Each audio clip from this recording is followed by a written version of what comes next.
Part first. ठीक है, part first complete कर लिया। आज हम लोग देखेंगे चैप्टर सेकंड का पार्ट सेकंड।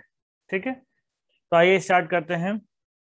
पिछले पार्ट में हम लोगों ने यहाँ तक देख लिया। इस ये देखना बाकी था, परिणामी बल देखना बाकी था। इसके पहले के सारे टॉपिक हम लोगों ने कवर कर लिए थे। ठीक है, अगर आपने नहीं देखा है तो डिस्क्रिप्शन खोलिए, डिस्क्रिप्शन में सारे पार्ट्स के लिंक मिल जाएंगे, जहाँ जा करके आप उसे कंप्लीट कर सकते हैं। ओके, तो आइए स्टार्ट करते हैं। आज से हम लोग पढ़ना परिणामी बल। ठीक है, आज का टॉपिक जो हमारा होगा वो होगा रिजल्टेंट फोर्स।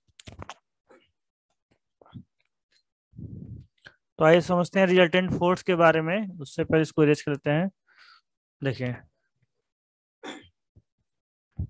परिणामी बल के बारे में क्या है, परिणामी बल होता क्या है, रिजल्टेंट फोर्स होता है क्या, पहले हम लोग इसे अपने भाषा में समझ लेते हैं, फिर जो यहाँ पे बुक में दिया गया है उससे हम लोग समझेंगे। इसलिए देखिए, परिणामी बल के बारे में ये हम लोग जानते हैं कि जब किसी पिंड पे या फिर किसी वस्तु पे जब बहुत सारे बल, मोर देन वन फोर्स, एक से ज्यादा बल लग रहे हों या बहुत से बल लग रहे हों, तो उन सभी बलों के परिणाम के बराबर जब एक बल लगाया जाए तो इस बल को हम क्या कहते हैं, इस बल को हम कहते हैं परिणामी बल या फिर रिजल्टेंट फोर्स। क्या हो जाएगा, परिणामी बल हो जाएगा। ठीक है, ये बोलो F1, F2 और F3 है। ये फिगर हम लोग एग्जाम में बना करके आ सकते हैं। देखिए, जब एक से ज्यादा बल लग रहे हो, ठीक है, किसी पिंड पर, और उनके बलों के योग के बराबर केवल एक बल लगाया जाए जो कि वही काम करे जो कि ये सारे बल का आप मिलकर काम कर रहे थे, तो इस बल को हम क्या कहेंगे, परिणामी बल कहेंगे। ठीक है, तो आइए देखते हैं यहाँ पे क्या दिया गया है। तो यहाँ बताया गया है, जब किसी पिंड पर एक से अधिक बल कार्य कर रहे हों तो उन सभी बलों के प्रभाव के योग के बराबर एक अन्य बल को परिणामी बल कहते हैं। एक अन्य बल को परिणामी बल कहते हैं। इसे आर से प्रदर्शित करते हैं। ठीक है, हमने इसको विपरीत डायरेक्शन में दिखाया, इसका मतलब ये नहीं विपरीत डायरेक्शन में होगा। ठीक है, मतलब इसको रिप्लेस करके एक बल लगाया जाएगा जो कि क्या होगा, परिणामी होगा। ठीक है, परिणामी बल कहेंगे उसे। ठीक है, इसको एक बार और से समझ लेते हैं क्या बताया जा रहा था इसके बारे में। देखिए, यहाँ पे जब किसी पिंड पर एक से अधिक बल कार्य कर रहे हों तो उन सभी बलों के प्रभाव के योग के बराबर एक अन्य बल को परिणामी बल कहते हैं तथा इसे आर से प्रदर्शित करते हैं तथा इसे आर से प्रदर्शित करते हैं। अतः यदि किसी पिंड पर लगे बलों के सभी बलों के स्थान पर परिणामी बल लगाया जाए तो इस परिणामी का पिंड पर वही प्रभाव होता है जो कि सभी बलों के सम्मिलित प्रभाव उस पिंड पर होता है। यहाँ पे ही बताया गया है कि परिणामी बल लगाया जाता है तो वही इफेक्ट होगा जो कि सारे बल एक साथ लग के काम कर रहे थे। ठीक है, जैसे किसी पिंड पर तीन बल काम कर रहे हैं, F1, F2 और F3। ठीक है, अगर इनको हटा दिया जाए तो पिंड पर अकेला ही बल लगाया जाएगा, वो हमारा क्या होगा, रिजल्टेंट फोर्स होगा, R होगा। ठीक है,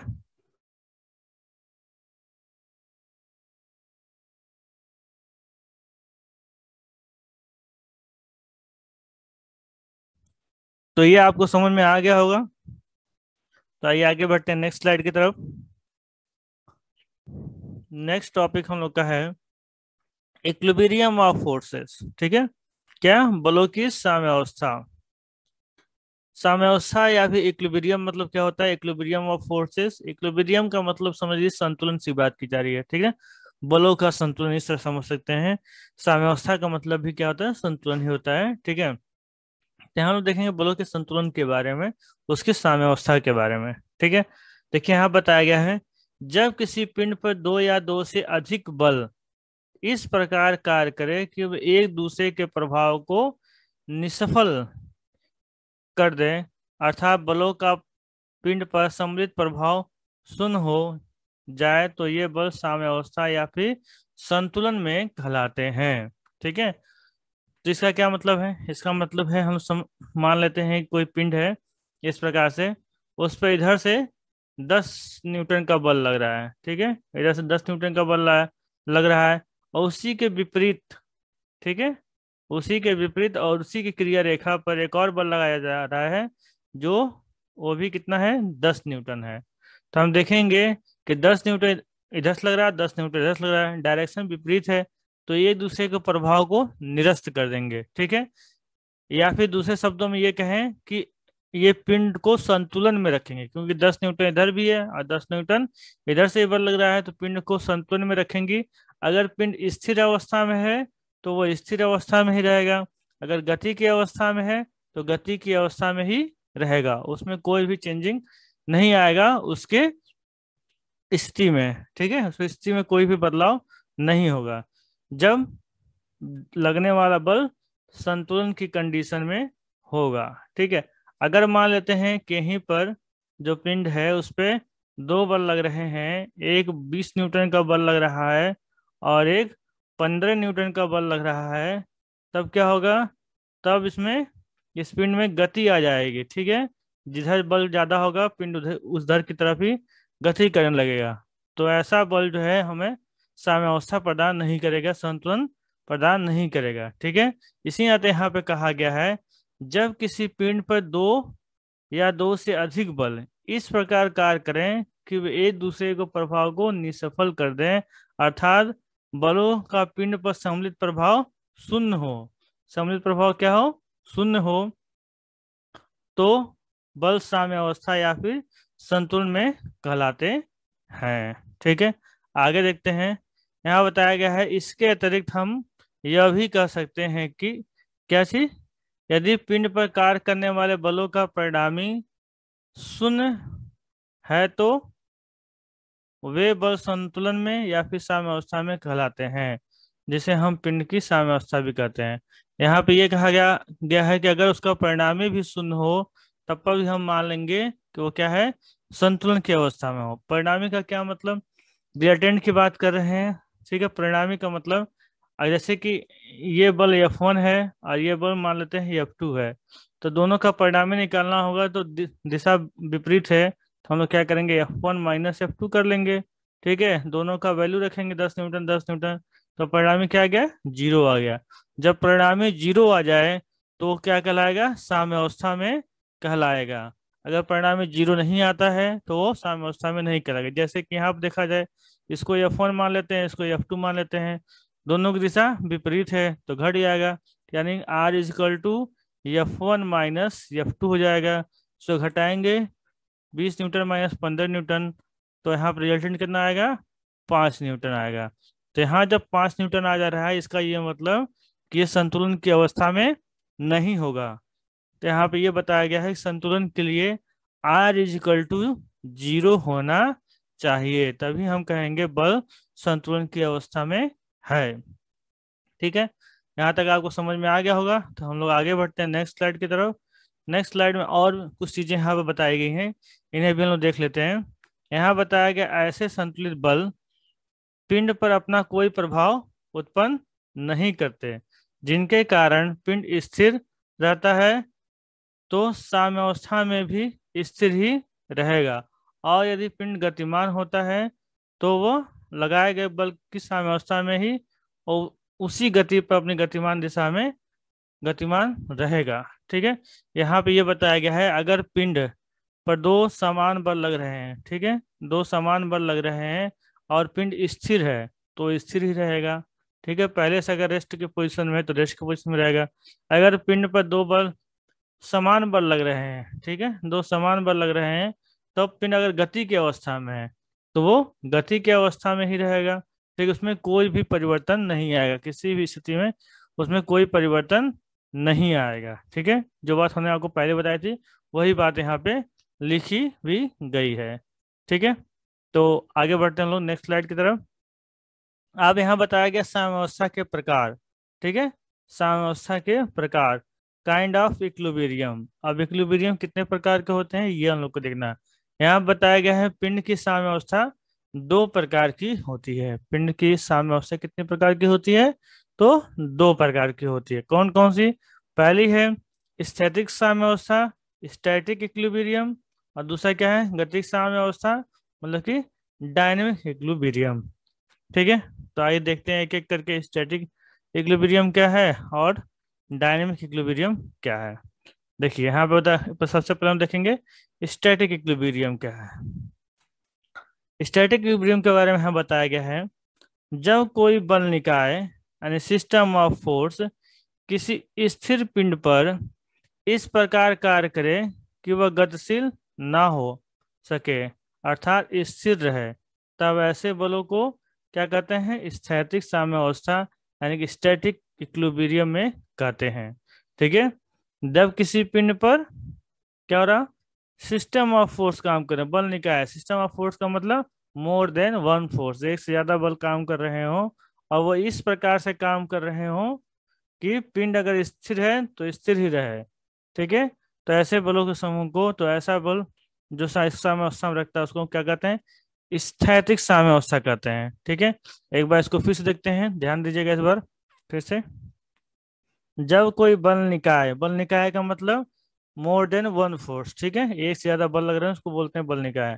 ठीक है, जब कोई बल निकाय यानी सिस्टम ऑफ फोर्स किसी स्थिर पिंड पर, ठीक है, किसी स्थिर पिंड पर, स्थिर पिंड पर इस प्रकार कार्य करे कि वो गतिशील ना हो, उसमें कोई गति ना आए। जब दोनों बल बराबर काम करेंगे, दो बल या चार बल जो भी लग रहे हैं, अगर इक्विलिब्रियम में रहेंगे तो उसमें कोई गतिशीलता नहीं आएगी। तो यहाँ कर रहा है इस प्रकार कार्य करे कि गतिशील ना हो अर्थात स्थिर हो, तब ऐसे बलों को क्या कहेंगे, स्थैतिक साम्यावस्था यानी कि स्टैटिक इक्विलिब्रियम में कहते हैं। तो ऐसे सिस्टम ऑफ फोर्स को कहते हैं स्टैटिक इक्विलिब्रियम में वो है। ठीक है, इसी के जस्ट सपोज जब बल इस तरीके से लगे कि पिंड गति की अवस्था में आ जाए तो उसे हम लोग क्या कहेंगे, डायनेमिक इक्विलिब्रियम कहेंगे। तो अगला देख लेते हैं, ठीक है, जो कि क्या है, गतिक साम्य अवस्था। इसमें बताया गया है, जब कुछ बल मतलब कि सिस्टम ऑफ फोर्स, बल निकाय एक समान वेग से गतिमान पिंड पर इस प्रकार लगाया जाए कि पिंड उसी दिशा में समान वेग से गतिमान रहे, तो उसे गतिक साम्य अवस्था में कहते हैं। मतलब कोई पिंड क्या है, गति में है, ठीक है, वो गति कर रही, किसी स्पीड से गति कर रही, हम मान लेते हैं 10 मीटर पर सेकंड से गति कर रही है, उस पर कुछ बल इस प्रकार से लगाया जाए कि वो उसी स्पीड से गति करते रहे, उसे गति करने में कोई परिवर्तन ना आए, तो ऐसे बलों को, निकाय को हम क्या कहते हैं, डायनेमिक इक्विलिब्रियम में कहते हैं। किसमें कहते हैं, डायनेमिक इक्विलिब्रियम, गतिक साम्य अवस्था में उसे हम कहते हैं। ठीक है, इतना समझ में आ गया होगा, तो आगे बढ़ते हैं हम लोग। आगे हम लोग पढ़ेंगे साम्यक बल। ठीक है, साम्यक बल क्या होता है या फिर संतुलक बल क्या होता है, इक्लू इक्लुबिरियंट फोर्स क्या होता है। ठीक है, तो इसको हम लोग पहले अपनी भाषा में समझ लेते हैं, उसके बाद से हम लोग इसमें जो लिखा गया है उसको पढ़ के फिर समझेंगे। तो यहाँ पर बात की जाए साम्यक बल क्या है, संतुलक बल क्या है। संतुलक बल का मतलब समझ में आता है, साम्यक बल मतलब समझ में आता है ऐसा बल जो कि संतुलन का काम कर रहा हो, ठीक है, दूसरे बलों को संतुलित करने का काम कर रहा हो, उसको हम लोग क्या कहेंगे, संतुलक बल कहेंगे। जैसे मान लीजिए किसी पिंड पर 100 न्यूटन का बल लग रहा है, ठीक है, 100 न्यूटन का बल लग रहा है। अब इस 100 न्यूटन के बल को संतुलित करने के लिए, ठीक है, हम क्या करेंगे, उसके विपरीत दिशा में उसी की क्रिया रेखा पे एक और 100 न्यूटन का बल लगाएंगे। ठीक है, अब इसे संतुलित करने के लिए हम क्या कर रहे हैं, उसके उसी की क्रिया रेखा पे, मतलब वो जो लाइन ऑफ एक्शन है वो सेम होगा और डायरेक्शन अपोजिट होगा, और कितना, उसी के मान के बराबर विपरीत दिशा में एक और बल लगा रहे हैं। तो ये जो बल होगा, जो दूसरा हम लगा रहे हैं पहले बल को संतुलन करने के लिए, तो इस बल को हम क्या कहेंगे, इस बल को कहेंगे संतुलक बल। क्या कहेंगे, संतुलक बल कहेंगे।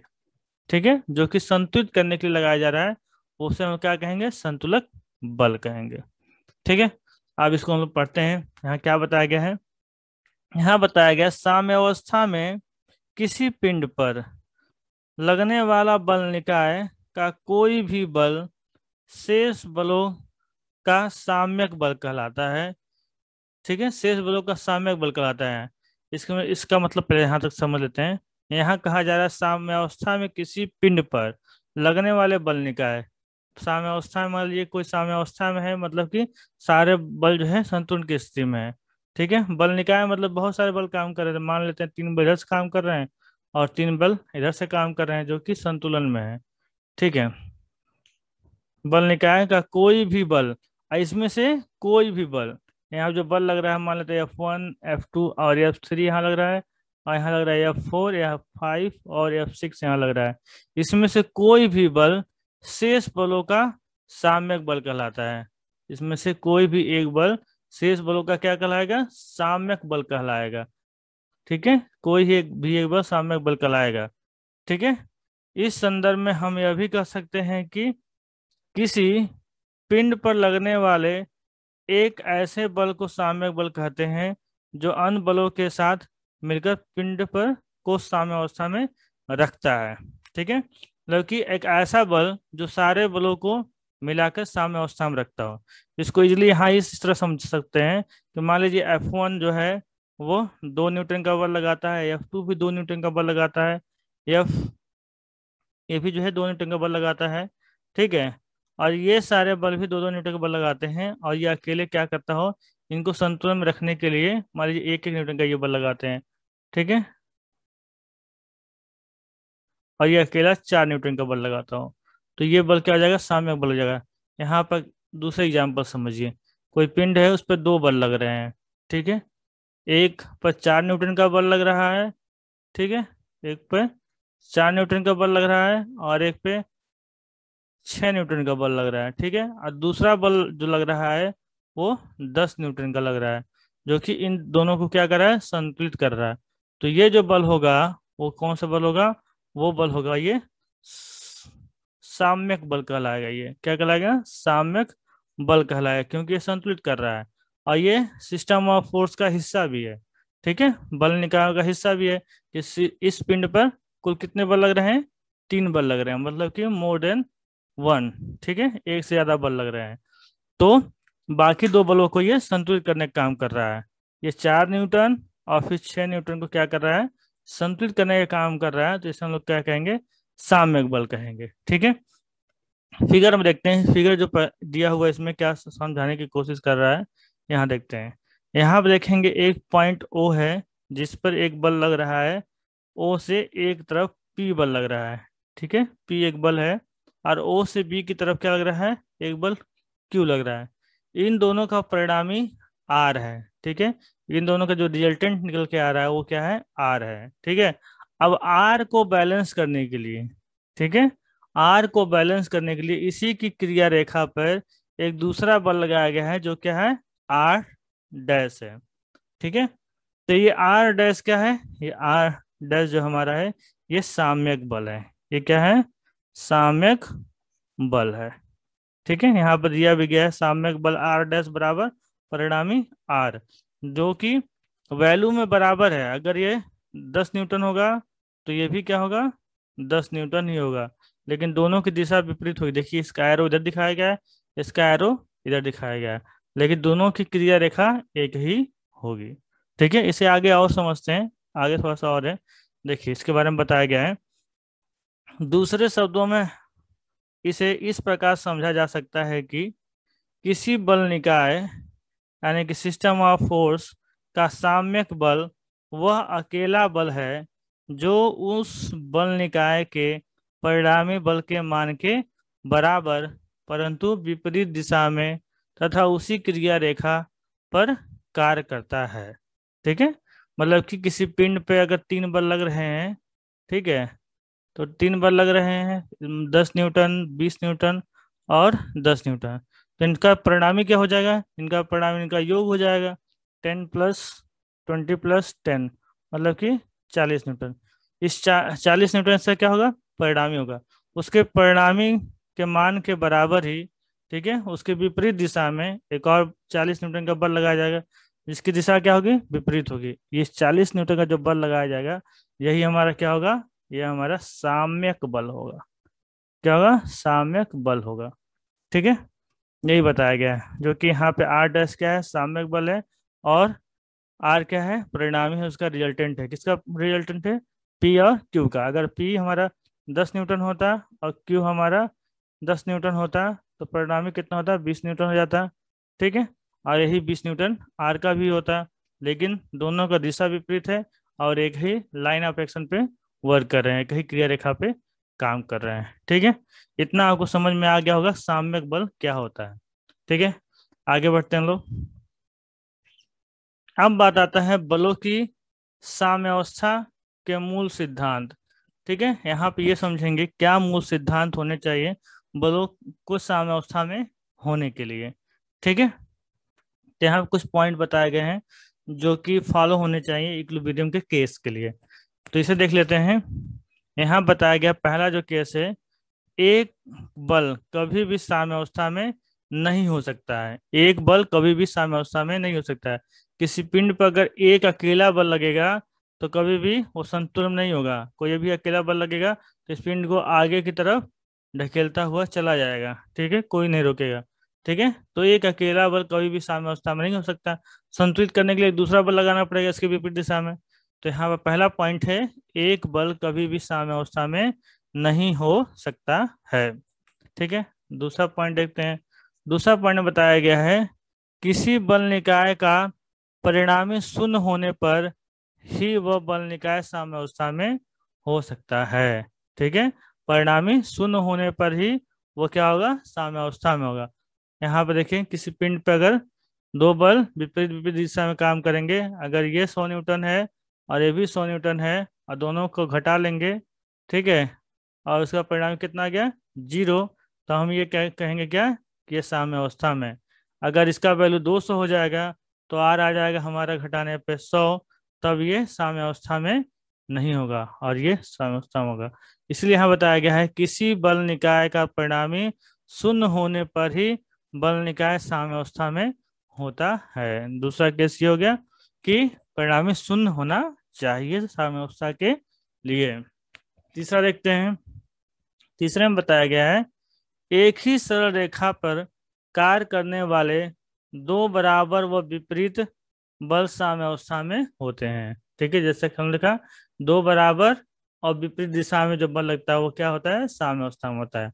तो यही बताया, यहाँ तीसरे नंबर में आपको बताया गया है, एक ही सरल रेखा पर, ठीक है, कार्य करने वाले दो बराबर व विपरीत बल साम्यावस्था में होते हैं। ठीक है, चौथा पॉइंट देखते हैं। चौथा पॉइंट में बताया गया है, किसी बल निकाय के अधीन कार्य करने वाले पिंड पर, किसी बल निकाय के अधीन कार्य करने वाले पिंड पर साम्यक बल को बनाए रखने वाला अन्य बल निकाय पिंड को बिना प्रभावित किए लगाया जा सकता है। ठीक है, अब क्या है, कहा जा रहा है किसी बल निकाय के अधीन, किसी बल निकाय के अधीन मतलब कि बल निकाय का मतलब कि मोर देन वन फोर्स। ठीक है, किसी बल निकाय के अधीन कार्य करने वाले पिंड की साम्यावस्था को बनाए रखने के लिए अन्य बल निकाय पिंड को बिना प्रभावित के लगाया सकता है। मतलब दूसरा बल निकाय भी लगा सकते हैं और बिना पिंड को प्रभावित किए हुए, अगर वो संतुलन की स्थिति में है तब।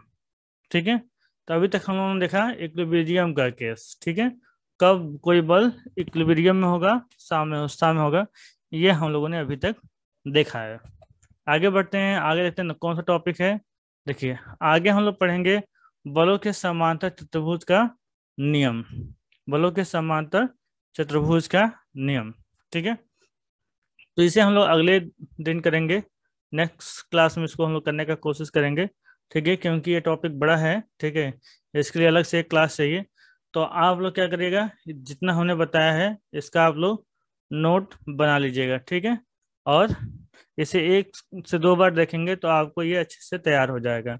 ठीक है, जो जो स्लाइड हमने पढ़ाया है ये स्लाइड सेम ओवर राइटिंग के साथ जो हमने लाइनिंग खींची है आपको टेलीग्राम पे मिल जाएगा। तो टेलीग्राम आप लोग ज्वाइन कर लीजिए। ठीक है, वहाँ पे आपको सारा डिटेल्स मिलता रहेगा, जो भी पीडीएफ वगैरह है। ठीक है, तो आज के लिए बस इतना ही। Okay, thank you. Resultant force होता है क्या, पहले हम लोग इसे अपने भाषा में समझ लेते हैं, फिर जो यहाँ पे बुक में दिया गया है उससे हम लोग समझेंगे। इसलिए देखिए, परिणामी बल के बारे में ये हम लोग जानते हैं कि जब किसी पिंड पे या फिर किसी वस्तु पे जब बहुत सारे बल, मोर देन वन फोर्स, एक से ज्यादा बल लग रहे हों या बहुत से बल लग रहे हों, तो उन सभी बलों के परिणाम के बराबर जब एक बल लगाया जाए तो इस बल को हम क्या कहते हैं, इस बल को हम कहते हैं परिणामी बल या फिर रिजल्टेंट फोर्स। क्या हो जाएगा, परिणामी बल हो जाएगा। ठीक है, ये बल F1, F2 और F3 है। ये फिगर हम लोग एग्जाम में बना करके आ सकते हैं। देखिए, जब एक से ज्यादा बल लग रहे हो, ठीक है, किसी पिंड पर, और उनके बलों के योग के बराबर केवल एक बल लगाया जाए जो कि वही काम करे जो कि ये सारे बल का आप मिलकर काम कर रहे थे, तो इस बल को हम क्या कहेंगे, परिणामी बल कहेंगे। ठीक है, तो आइए देखते हैं यहाँ पे क्या दिया गया है। तो यहाँ बताया गया है, जब किसी पिंड पर एक से अधिक बल कार्य कर रहे हो तो उन सभी बलों के प्रभाव के योग के बराबर एक अन्य बल को परिणामी बल कहते हैं। एक अन्य बल को परिणामी बल कहते हैं, इसे आर से प्रदर्शित करते हैं। ठीक है, हमने इसको विपरीत डायरेक्शन में दिखाया, इसका मतलब ये नहीं कि विपरीत डायरेक्शन में होगा। ठीक है, मतलब इसको रिप्लेस करके एक बल लगाया जाएगा जो कि क्या होगा, परिणामी होगा। ठीक है, परिणामी बल कहेंगे उसे। ठीक है, इसको एक बार और से समझ लेते हैं क्या बताया जा रहा था इसके बारे में। देखिए यहाँ पे, जब किसी पिंड पर एक से अधिक बल कार्य कर रहे हो तो उन सभी बलों के प्रभाव के योग के बराबर एक अन्य बल को परिणामी बल कहते हैं तथा इसे आर से प्रदर्शित करते हैं तथा इसे आर से प्रदर्शित करते हैं। अतः यदि किसी पिंड पर लगे बलों के सभी बलों के स्थान पर परिणामी बल लगाया जाए तो इस परिणामी का पिंड पर वही प्रभाव होता है जो कि सभी बलों के सम्मिलित प्रभाव उस पिंड पर होता है।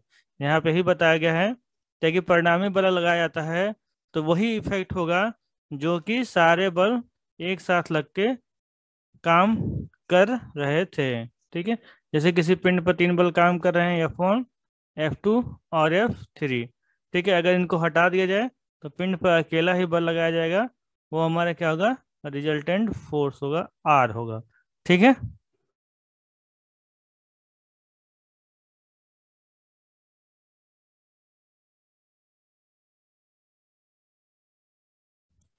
तो ये आपको समझ में आ गया होगा।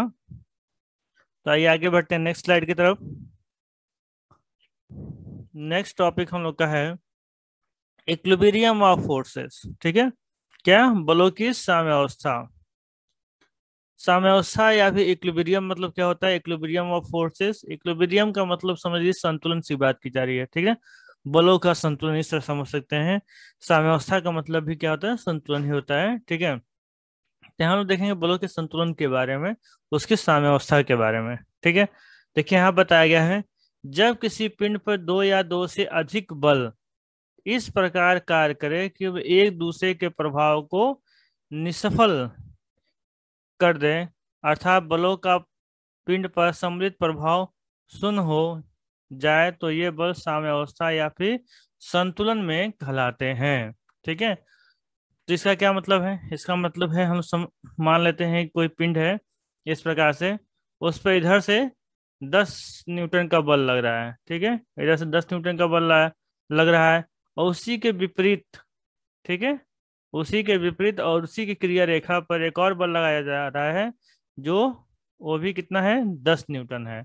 तो हम देखेंगे कि 10 न्यूटन इधर से लग रहा है, 10 न्यूटन इधर से लग रहा है, डायरेक्शन विपरीत है, तो ये दूसरे के प्रभाव को निरस्त कर देंगे। ठीक है, या फिर दूसरे शब्दों में ये कहें कि ये पिंड को संतुलन में रखेंगे, क्योंकि 10 न्यूटन इधर भी है और 10 न्यूटन इधर से बल लग रहा है, तो पिंड को संतुलन में रखेंगी।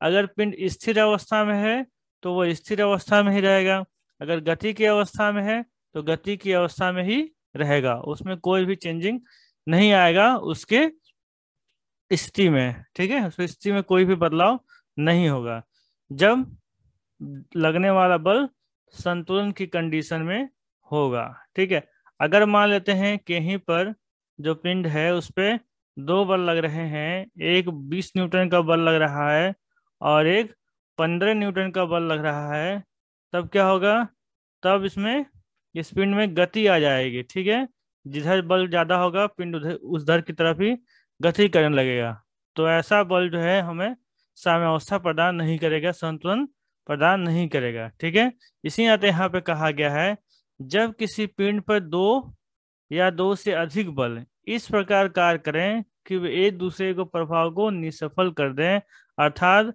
बलों का पिंड पर सम्मिलित प्रभाव शून्य हो।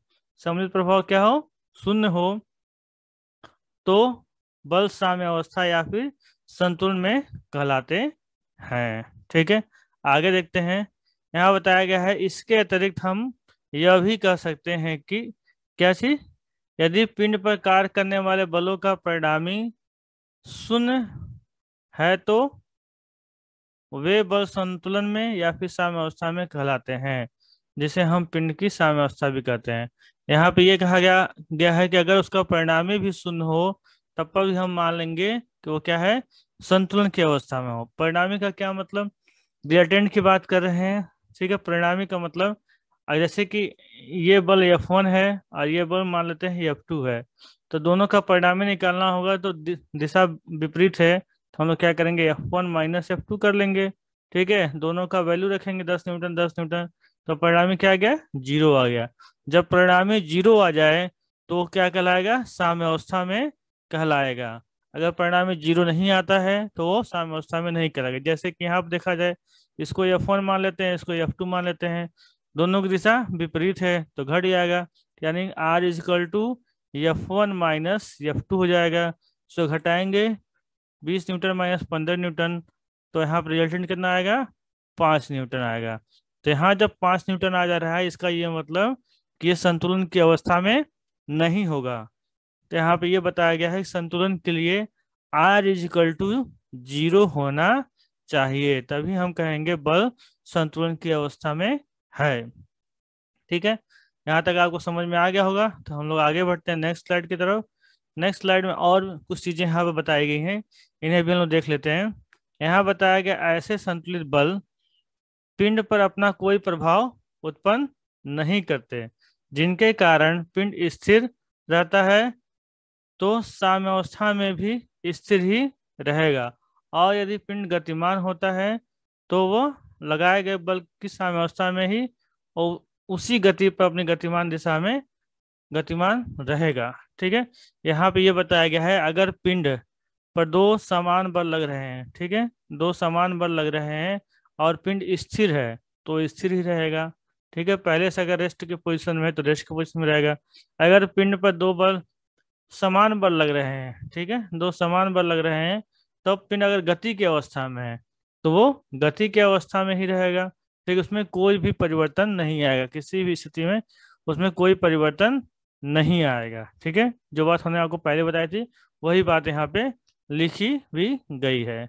ठीक है, तो आगे बढ़ते हैं हम लोग नेक्स्ट स्लाइड की तरफ। अब यहाँ बताया गया साम्यावस्था के प्रकार। ठीक है, साम्यावस्था के प्रकार, काइंड ऑफ इक्विलिब्रियम। अब इक्विलिब्रियम कितने प्रकार के होते हैं ये हम लोग को देखना है। यहाँ बताया गया है पिंड की साम्यावस्था 2 प्रकार की होती है। पिंड की साम्यावस्था कितने प्रकार की होती है, तो 2 प्रकार की होती है। कौन कौन सी, पहली है स्टैटिक साम्यावस्था, स्टैटिक इक्विलिब्रियम, और दूसरा क्या है, गतिक साम्यावस्था, मतलब कि डायनेमिक इक्विलिब्रियम। ठीक है, तो आइए देखते हैं एक एक करके, स्टैटिक इक्विलिब्रियम क्या है और डायनेमिक इक्विलिब्रियम क्या है। देखिए यहाँ पे बता, सबसे पहले हम देखेंगे स्टैटिक इक्विलिब्रियम क्या है। स्टैटिक इक्विलिब्रियम के बारे में हमें बताया गया है जब कोई बल निकाय यानी सिस्टम ऑफ फोर्स किसी स्थिर पिंड पर इस प्रकार कार्य करे कि वह गतिशील ना हो सके, अर्थात स्थिर रहे, तब ऐसे बलों को क्या कहते हैं, स्थैतिक साम्यावस्था यानी कि स्टैटिक इक्विलिब्रियम में कहते हैं। ठीक है, जब किसी पिंड पर क्या हो रहा, सिस्टम ऑफ फोर्स काम कर रहे हैं, बल निकाय, सिस्टम ऑफ फोर्स का मतलब मोर देन वन फोर्स, एक से ज्यादा बल काम कर रहे हो और वो इस प्रकार से काम कर रहे हो कि पिंड अगर स्थिर है तो स्थिर ही रहे। ठीक है, तो ऐसे बलों के समूह को, तो ऐसा बल जो साम्यावस्था में रखता है उसको क्या कहते हैं, स्थैतिक साम्यावस्था कहते हैं। ठीक है, एक बार इसको फिर से देखते हैं, ध्यान दीजिएगा इस बार फिर से। जब कोई बल निकाय, बल निकाय का मतलब मोर देन वन फोर्स, ठीक है, एक से ज्यादा बल लग रहे हैं उसको बोलते हैं बल निकाय।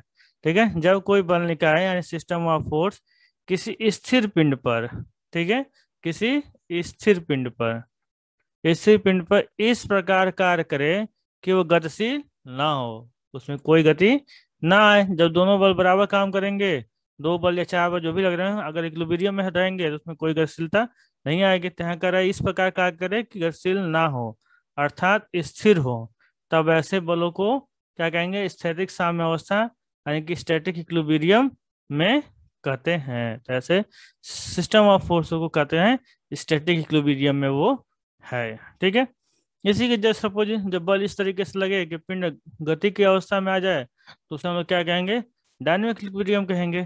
तो अगला देख लेते हैं। ठीक है, जो कि क्या है? गतिक साम्य अवस्था। इसमें बताया गया है जब कुछ बल, कुछ बल मतलब कि सिस्टम ऑफ फोर्स, बल निकाय एक समान वेग से गतिमान पिंड पर इस प्रकार लगाया जाए कि पिंड उसी दिशा में समान वेग से गतिमान रहे तो उसे गतिक साम्यावस्था में कहते हैं। मतलब कोई पिंड क्या है? गति में है। ठीक है, वो गति कर रही, किसी स्पीड से गति कर रही, हम मान लेते हैं 10 मीटर पर सेकंड वेग से गति कर रही है। उस पर कुछ बल इस प्रकार से लगाया जाए कि वो उसी स्पीड से गति करते रहे, उसे गति करने में कोई परिवर्तन ना आए। तो ऐसे बलों को, निकाय को हम क्या कहते हैं? डायनेमिक इक्विलिब्रियम में कहते हैं। किसमें कहते हैं? डायनेमिक इक्विलिब्रियम, गतिक साम्यावस्था में उसे हम कहते हैं। ठीक है, इतना समझ में आ गया होगा। तो आगे बढ़ते हैं हम लोग। आगे हम लोग पढ़ेंगे साम्यक बल। ठीक है, साम्यक बल क्या होता है, या फिर संतुलक बल क्या होता है, इक्लू इक्लुबिरियंट फोर्स क्या होता है। ठीक है, तो इसको हम लोग पहले अपनी भाषा में समझ लेते हैं, उसके बाद से हम लोग इसमें जो लिखा गया है उसको पढ़ के फिर समझेंगे। तो यहाँ पर बात की जाए साम्यक बल क्या है, संतुलक बल क्या है। संतुलक बल का मतलब समझ में आता है, साम्यक बल मतलब समझ में आता है ऐसा बल जो कि संतुलन का काम कर रहा हो। ठीक है, दूसरे बलों को संतुलित करने का काम कर रहा हो, उसको हम लोग क्या कहेंगे? संतुलक बल कहेंगे। जैसे मान लीजिए किसी पिंड पर 100 न्यूटन का बल लग रहा है। ठीक है, 100 न्यूटन का बल लग रहा है।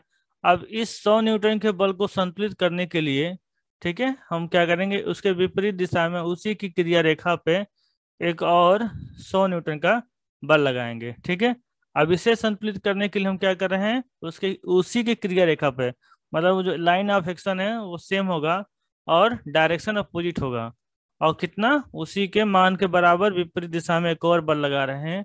तो ये जो बल होगा, जो दूसरा हम लगा रहे हैं पहले बल को संतुलन करने के लिए, तो इस बल को हम क्या कहेंगे? इस बल को कहेंगे संतुलक बल। क्या कहेंगे? संतुलक बल कहेंगे। ठीक है, जो कि संतुलित करने के लिए लगाया जा रहा है उसे हम क्या कहेंगे? संतुलक बल कहेंगे। ठीक है, अब इसको हम लोग पढ़ते हैं। यहाँ क्या बताया गया है?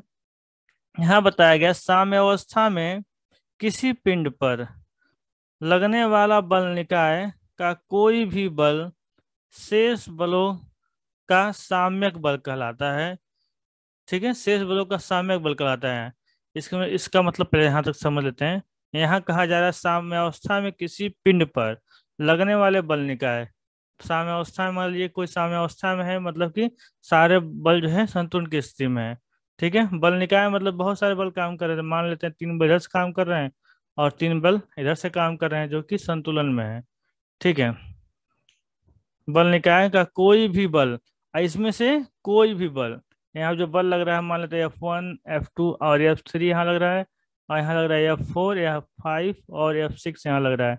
इसमें से कोई भी बल शेष बलों का साम्यक बल कहलाता है। इसमें से कोई भी एक बल शेष बलों का क्या कहलाएगा? साम्यक बल कहलाएगा। ठीक है, कोई एक बल साम्यक बल कहलाएगा। ठीक है, इस संदर्भ में हम यह भी कह सकते हैं कि किसी पिंड पर लगने वाले एक ऐसे बल को साम्यक बल कहते हैं जो अन्य बलों के साथ मिलकर पिंड पर को साम्य अवस्था में रखता है।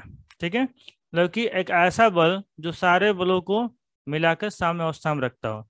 इसको इजिली यहाँ इस तरह समझ सकते हैं कि मान लीजिए F1 जो है वो 2 न्यूटन का बल लगाता है, F2 भी 2 न्यूटन का बल लगाता है, एफ ये भी जो है 2 न्यूटन का बल लगाता है।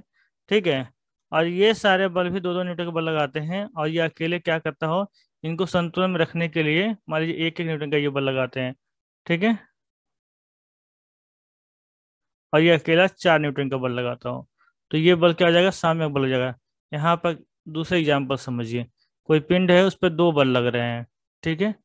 एक पर 4 न्यूटन का बल लग रहा है, ठीक है, एक पे 4 न्यूटन का बल लग रहा है और एक पे 6 न्यूटन का बल लग रहा है, ठीक है। और दूसरा बल जो लग रहा है वो 10 न्यूटन का लग रहा है, जो कि इन दोनों को क्या कर रहा है, संतुलित कर रहा है। तो ये जो बल होगा वो कौन सा बल होगा, वो बल होगा ये साम्यक बल कहलाएगा। ये क्या कहलाएगा, साम्यक बल कहलाएगा, क्योंकि ये संतुलित कर रहा है और ये सिस्टम ऑफ फोर्स का हिस्सा भी है, ठीक है, बल निकाय का हिस्सा भी है। इस पिंड पर कुल कितने बल लग रहे हैं, 3 बल लग रहे हैं, मतलब कि मोर देन 1, ठीक है, एक से ज्यादा बल लग रहे हैं। तो बाकी दो बलों को ये संतुलित करने का काम कर रहा है। ये 4 न्यूटन और फिर 6 न्यूटन को क्या कर रहा है, संतुलित करने का काम कर रहा है, तो इसे हम लोग क्या कहेंगे, साम्यक बल कहेंगे, ठीक है। फिगर में देखते हैं, फिगर जो दिया हुआ है इसमें क्या समझाने की कोशिश कर रहा है, यहाँ देखते हैं। यहाँ पर देखेंगे एक पॉइंट ओ है जिस पर एक बल लग रहा है, ओ से एक तरफ पी बल लग रहा है, ठीक है, पी एक बल है, और ओ से बी की तरफ क्या लग रहा है, एक बल क्यू लग रहा है। इन दोनों का परिणामी आर है, ठीक है, इन दोनों का जो रिजल्टेंट निकल के आ रहा है वो क्या है, आर है, ठीक है। अब आर को बैलेंस करने के लिए, ठीक है, आर को बैलेंस करने के लिए इसी की क्रिया रेखा पर एक दूसरा बल लगाया गया है जो क्या है, आर डैश है, ठीक है। तो ये आर डैश क्या है, ये आर डैश जो हमारा है ये साम्यक बल है, ये क्या है, साम्यक बल है, ठीक है। यहाँ पर दिया भी गया है साम्यक बल आर डैश बराबर परिणामी आर, जो कि वैल्यू में बराबर है। अगर ये 10 न्यूटन होगा तो ये भी क्या होगा, 10 न्यूटन ही होगा, लेकिन दोनों की दिशा विपरीत होगी। देखिए इसका एरो इधर दिखाया गया है, इसका एरो इधर दिखाया गया है, लेकिन दोनों की क्रिया रेखा एक ही होगी, ठीक है। इसे आगे और समझते हैं, आगे थोड़ा सा और है, देखिए इसके बारे में बताया गया है। दूसरे शब्दों में इसे इस प्रकार समझा जा सकता है कि किसी बल निकाय यानी कि सिस्टम ऑफ फोर्स का साम्यक बल वह अकेला बल है जो उस बल निकाय के परिणामी बल के मान के बराबर परंतु विपरीत दिशा में तथा उसी क्रिया रेखा पर कार्य करता है, ठीक है। मतलब कि किसी पिंड पे अगर 3 बल लग रहे हैं, ठीक है, तो 3 बल लग रहे हैं, 10 न्यूटन, 20 न्यूटन और 10 न्यूटन, तो इनका परिणामी क्या हो जाएगा, इनका परिणामी इनका योग हो जाएगा, 10 + 20 + 10, मतलब कि 40 न्यूटन। इस 40 न्यूटन से क्या होगा, परिणामी होगा, उसके परिणामी के मान के बराबर ही, ठीक है, उसके विपरीत दिशा में एक और 40 न्यूटन का बल लगाया जाएगा, जिसकी दिशा क्या होगी, विपरीत होगी। ये 40 न्यूटन का जो बल लगाया जाएगा यही हमारा क्या होगा, यह हमारा साम्यक बल होगा। क्या होगा, साम्यक बल होगा, ठीक है। यही बताया गया है, जो कि यहाँ पे आर डैश क्या है, साम्यक बल है, और आर क्या है, परिणामी है, उसका रिजल्टेंट है, किसका रिजल्टेंट है, पी और क्यू का। अगर पी हमारा 10 न्यूटन होता और क्यू हमारा 10 न्यूटन होता तो परिणामी कितना होता, 20 न्यूटन हो जाता, ठीक है। और यही 20 न्यूटन आर का भी होता, लेकिन दोनों का दिशा विपरीत है और एक ही लाइन ऑफ एक्शन पे वर्क कर रहे हैं, एक ही क्रिया रेखा पे काम कर रहे हैं, ठीक है। इतना आपको समझ में आ गया होगा साम्यक बल क्या होता है, ठीक है। आगे बढ़ते हैं लोग। अब बात आता है बलों की साम्यावस्था के मूल सिद्धांत, ठीक है। यहाँ पे ये समझेंगे क्या मूल सिद्धांत होने चाहिए बलों को साम्यावस्था में होने के लिए, ठीक है। तो यहाँ पे कुछ पॉइंट बताए गए हैं जो कि फॉलो होने चाहिए इक्विलिब्रियम के केस के लिए, तो इसे देख लेते हैं। यहाँ बताया गया पहला जो केस है, एक बल कभी भी साम्यावस्था में नहीं हो सकता है, एक बल कभी भी साम्यावस्था में नहीं हो सकता है। किसी पिंड पर अगर एक अकेला बल लगेगा तो कभी भी वो संतुलन नहीं होगा, कोई भी अकेला बल लगेगा तो इस पिंड को आगे की तरफ ढकेलता हुआ चला जाएगा, ठीक है, कोई नहीं रोकेगा, ठीक है। तो एक अकेला बल कभी भी साम्यावस्था में नहीं हो सकता, संतुलित करने के लिए दूसरा बल लगाना पड़ेगा इसके विपरीत दिशा में। तो यहाँ पर पहला पॉइंट है, एक बल कभी भी साम्यावस्था में नहीं हो सकता है, ठीक है। दूसरा पॉइंट देखते हैं। दूसरा पॉइंट में बताया गया है किसी बल निकाय का परिणामी शून्य होने पर ही वह बल निकाय साम्यावस्था में हो सकता है, ठीक है। परिणामी शून्य होने पर ही वो क्या होगा, साम्यावस्था में होगा। यहाँ पे देखिए किसी पिंड पे अगर दो बल विपरीत विपरीत दिशा में काम करेंगे, अगर ये 100 न्यूटन है और ये भी 100 न्यूटन है, और दोनों को घटा लेंगे, ठीक है, और उसका परिणाम कितना आ गया, 0, तो हम ये कहेंगे क्या, कि ये साम्य अवस्था में। अगर इसका वैल्यू 200 हो जाएगा तो आर आ जाएगा हमारा घटाने पे 100, तब ये साम्य अवस्था में नहीं होगा और ये साम्य अवस्था में होगा। इसलिए यहाँ बताया गया है किसी बल निकाय का परिणामी शून्य होने पर ही बल निकाय साम्यावस्था में होता है। दूसरा केस ये हो गया कि परिणामी शून्य होना चाहिए साम्यावस्था के लिए। तीसरा देखते हैं। तीसरे में बताया गया है एक ही सरल रेखा पर कार्य करने वाले दो बराबर व विपरीत बल साम्यावस्था में होते हैं। ठीक है, जैसे कि हम लिखा, दो बराबर और विपरीत दिशा में जो बल लगता है वो क्या होता है, साम्यावस्था में होता है। तो यही बताया, यहाँ तीसरे नंबर में आपको बताया गया है एक ही सरल रेखा पर, ठीक है, कार्य करने वाले दो बराबर व विपरीत बल साम्यावस्था में होते हैं। ठीक है, चौथा पॉइंट देखते हैं। चौथा पॉइंट में बताया गया है किसी बल निकाय के अधीन कार्य करने वाले पिंड पर, किसी बल निकाय के अधीन कार्य करने वाले पिंड पर साम्यक बल को बनाए रखने वाला अन्य बल निकाय पिंड को बिना प्रभावित किए लगाया जा सकता है। ठीक है, अब क्या है, कहा जा रहा है किसी बल निकाय के अधीन, किसी बल निकाय के अधीन मतलब कि बल निकाय का मतलब कि मोर देन वन फोर्स। ठीक है, किसी बल निकाय के अधीन कार्य करने वाले पिंड की साम्यावस्था को बनाए रखने के लिए अन्य बल निकाय पिंड को बिना प्रभावित के लगा सकता है, मतलब दूसरा बल निकाय भी लगा सकते हैं और बिना पिंड को प्रभावित किए हुए, अगर वो संतुलन की स्थिति में है तब। ठीक है, तो अभी तक हम लोगों ने देखा इक्विलिब्रियम का केस। ठीक है, कब कोई बल इक्विलिब्रियम में होगा, साम्यावस्था में होगा, ये हम लोगों ने अभी तक देखा है। आगे बढ़ते हैं, आगे देखते हैं कौन सा टॉपिक है। देखिए आगे हम लोग पढ़ेंगे बलों के समांतर चतुर्भुज का नियम, बलों के समांतर चतुर्भुज का नियम। ठीक है, तो इसे हम लोग अगले दिन करेंगे, नेक्स्ट क्लास में इसको हम लोग करने का कोशिश करेंगे। ठीक है, क्योंकि ये टॉपिक बड़ा है। ठीक है, इसके लिए अलग से एक क्लास चाहिए। तो आप लोग क्या करिएगा, जितना हमने बताया है इसका आप लोग नोट बना लीजिएगा। ठीक है, और इसे एक से दो बार देखेंगे तो आपको ये अच्छे से तैयार हो जाएगा। ठीक है, जिस जो स्लाइड हमने पढ़ाया है ये स्लाइड सेम ओवर राइटिंग के साथ जो है लाइनें खींची है आपको टेलीग्राम पे मिल जाएगा, तो टेलीग्राम आप लोग ज्वाइन कर लीजिए। ठीक है, वहाँ पे आपको सारा डिटेल्स मिलता रहेगा जो भी पीडीएफ वगैरह है। ठीक है, तो आज के लिए बस इतना ही। Okay, thank you.